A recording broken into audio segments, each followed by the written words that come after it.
we are probably the most unlikely edtech company in the world. So it is actually a company which is over 100 years old and one of the oldest education companies in the UK. I clearly haven't been there 100 years, but I have been there 8. And I joined the company at the beginning of 2006 when we bought it as a private equity buy from Rupert Murdoch. And most people said, you have got to be mad. You just paid £200 million odd for a company that will be out of business in 5 years. Big old paper newspapers, it's all going to go online 50p. Good luck to you. Today it's a very different company. It is entirely digital in its focus. We still do print magazines, but actually most of our revenue is digital. It's also one of the biggest social networks in the world. How did that happen? From London, in the middle of a transition from print to digital. We are, the reason we're one of the biggest social networks in the world, we didn't really realise that. We started to look at what was bigger, and we found an annoying Chinese doctor's site, which we then took over. And we were really glad of that. But we've got about 3 million teachers on the site. They join at about 20,000 a week from an average of 150 countries. Now, we do not do marketing in 197 countries. They're finding it because they're looking for content. And I'll tell you a little bit about what they're doing. I'd love to tell you, like the previous speakers, that this was the result of some amazing vision that we had for the future of education, but actually it was pure luck. We were redesigning the business and making a desperate plan to become digital in a couple of years. And we noticed that we needed to put some content on the site. Nobody was reading the stuff that the journalists were writing, so we wanted to do something else. And we found that in the forums, teachers were talking to each other and saying, you know, I'm trying to get my year 10 boys interested in Romeo and Juliet. They really don't care, and has anyone got anything that can help me with that? And another teacher would say, oh, I've got something, I use it every year, it's absolutely brilliant, I'll send it to you. So we put up a simple platform which allowed teachers to trade their own content. It was a really clunky bit of tech and hard to use, and they used it anyway.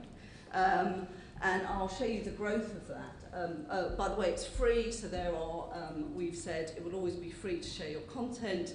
It's user-generated content. About 70% of it is user-generated. The rest is anybody who wants to put free content up for teachers in schools. So that includes the Khan Academy, that includes British Gas, that includes every museum and charity and everything. And when we started, we'd knock on people's doors and say, would you like to put some stuff on our site? And they'd go, no. And now we have a huge queue of people going, can we please put stuff on your site, because this is how you get to teachers. This shows the growth of that, of the downloading on the site, and you can see it's just been phenomenal. Now, around about here is when we started to run it properly. So we were busy running the bit that earns the most of the money in the business and said, actually, this is really interesting, and maybe we should take all our best managers and start putting them on this thing and see what they can do. And it started to have a huge impact in terms of not only the number of teachers joining, but using the content as well. So we went through 197 countries a couple of years back. What are they doing in North Korea on the site? I don't know. How come we've got people from Vatican City? We tell everyone the Pope uses the site. Absolutely not true. But that sort of massive growth clearly is viral in its essence. And for me, it's interesting, you know, producing free stuff and giving it away is all right, but it's not that much of a challenge. The next slide is the one I like best, because this is really about teachers sharing the IP of what they do in class. And this tells me that they're actually putting up their own stuff. And there's a real cultural leap they have to make. So we know that the teachers say, I love the stuff on the site, but mine isn't good enough.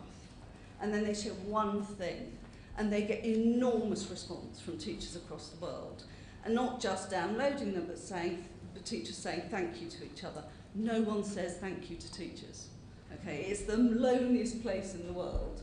And so when you get reams and reams of comments from teachers across the world saying, your little bit of lesson that you gave me transformed my lesson, my class was really interested, it really worked. It's so empowering for those teachers, and that's the real source of what they're doing.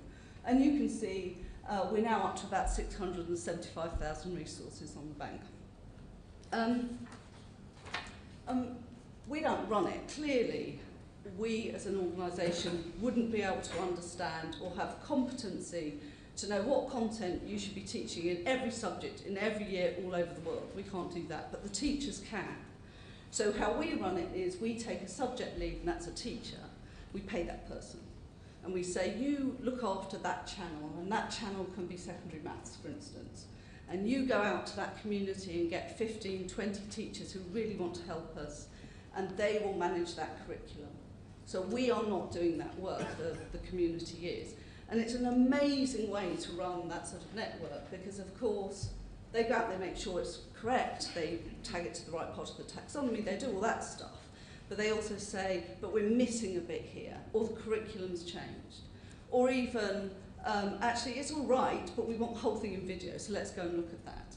They email each other overnight and say, I've got a class tomorrow, it's really desperate, I can't find this particular piece. And another teacher from across the world will write it for them overnight and send it.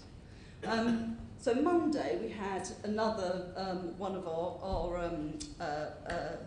key milestones. We had 750,000 downloads from the site on Monday. First day of term, we're just going, what am I going to teach? And the next slide is really, well, why does it matter? And for me, Bev is why it matters. So Bev is our most downloaded teacher. And she is a special needs teacher from Wales. And she worked in a small school in Wales, and she was employed to teach a little girl with incredibly severe special needs. And Bev couldn't find the resources to teach her properly, so she built her own, like every teacher does, by the way. They all have that little drawer of stuff that they teach all the time. Bev has over 1,000 resources on the site. She now works for us, by the way, because she obviously knows what she's doing, and has been downloaded over 3.5 million times. So Bev teaches the world, and in numerous languages, in numerous cultures. She's a real superstar, and there's nowhere else that those teachers can have that sort of influence on that sort of sphere. So when you look at the numbers say that we're now up to 680,000 resources. So that's linking together 56 million teachers and students across the world. We went through our 3 millionth teacher a couple of weeks ago, who was a teacher from New Zealand. We now have sites, so we have the big TES global site, which covers the world, but we have localised sites for the US called Share My Lesson, and the Australian government came and knocked on our door and said, can you do one for us, because we've surveyed our teachers, and over a third of them are on your site. So we built one for Australia, and we have an office in Sydney. You can see the numbers, 9 resources a second downloading. We didn't do this, the teachers did this. And I think the difference with our company is we're totally teacher focused. So we believe that the edtech companies that say teachers don't get technology, they're wrong. They get technology, but they use it the way they want to use it. It's not that clever. I mean, it costs a lot of money, but actually what it is a big digital filing cabinet, and they all go in and they find it. I think that's it for me. Thank you.